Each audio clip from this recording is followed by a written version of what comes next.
Ask any teacher one of the biggest challenges they face in the classroom, and they'll tell you, it's keeping my students interested in what I'm teaching them. I'm Janice Cronetti, and this is how to teach science to special needs students, 5th grade in particular.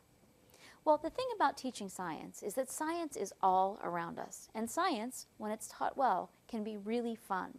You have lots of opportunities to engage your students in real-life experiences using stuff that's really interesting.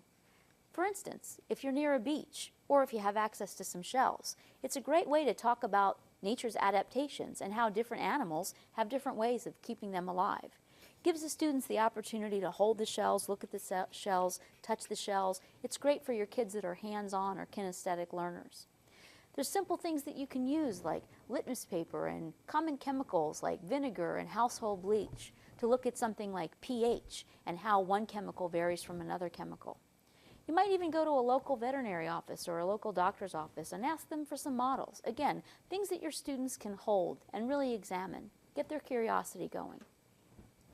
There's a great book that I love to use in my classroom. It's called Bottle Biology, and it shows you how to make tons of different cool science investigations using 2-liter bottles. While most of us have those lying around, you can study ecology and all kinds of great things with that. So again, the trick is find things that are interesting and find things that are hands-on. The hands-on is really going to keep your child, your student, engaged, and it's going to help them grasp the information better because of it. I'm Janice Cronetti, and this is how to teach science to special needs students.